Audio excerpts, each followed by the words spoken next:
Dans ce cours, vous allez apprendre comment passer un ordre d'achat ou de vente d'options sur le marché. La première chose à savoir, outre les 4 contrats que vous devez maîtriser maintenant, est de savoir lire une chaîne d'options. Bonjour, Mickaël. Aujourd'hui, je souhaite vous apprendre à lire les informations que vous fournit une chaîne d'options. La chaîne d'options que je vais vous présenter est celle d'Interactive Brokers, mais toutes les plateformes ont à peu près la même présentation. Sur une chaîne d'options, vous trouverez tous les éléments nécessaires afin de poser vos ordres sur le marché, aussi bien à l'achat qu'à la vente.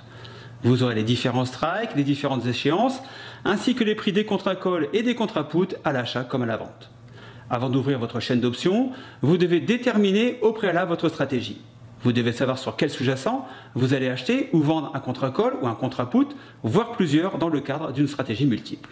Regardons maintenant un cas pratique. Vous avez identifié cette valeur qui est en train de casser une ligne de tendance autour des 54 $ et vous pensez qu'elle peut aller rejoindre son ancien plus haut vers les 62 $. Dans cette configuration précise, vous décidez d'acheter un call pour bénéficier de la hausse possible de cette action.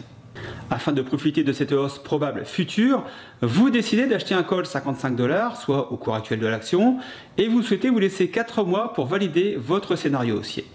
Pour voir la chaîne d'options correspondante à l'action que vous souhaitez trader, il faut commencer par déterminer quel est le sous-jacent sur lequel vous allez passer votre contrat d'option. Dans l'onglet en haut à gauche, vous tapez le ticker du sous-jacent désiré. Vous tapez Dell, qui est le ticker de la société Dell Technologies.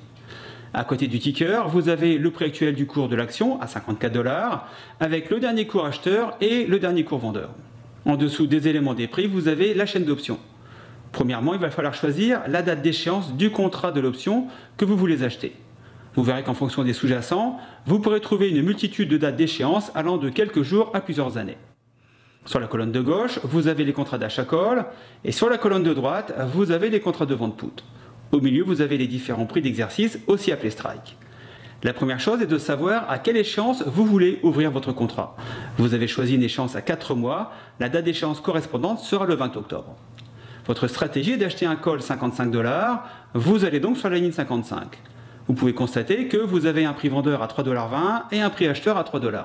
Alors pas de panique pour la fixation des prix, tous les prix des options sont fixés par les market makers, vous n'aurez absolument rien à calculer. Puisque vous voulez acheter un contrat call, vous devez vous référer à la colonne cours vendeur, puisque pour acheter, il faut bien qu'une autre personne soit vendeuse.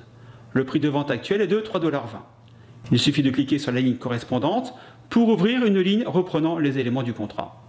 Vous avez bien un call 55 $, échéance au 20 octobre, dans la barre de récapitulation. Achat en bleu confirme que vous allez bien acheter le contrat. La quantité du contrat est par défaut de 1. Vous pourrez bien sûr modifier le nombre de contrats en fonction de votre exposition au risque acceptable.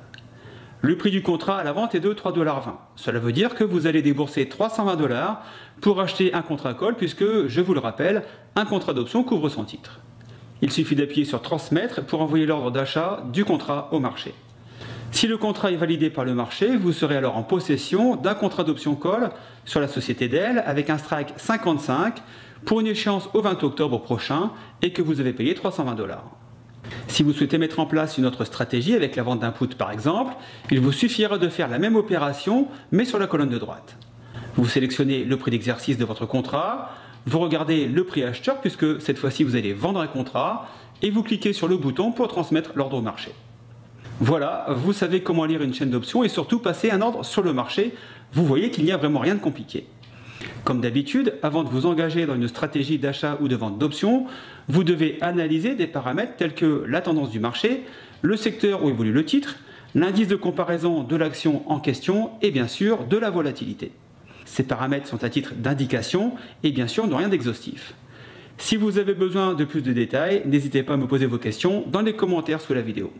Je vous invite bien sûr à partager cette vidéo avec vos amis traders et n'oubliez pas non plus de vous abonner à notre chaîne YouTube pour être informé dès la sortie des dernières vidéos.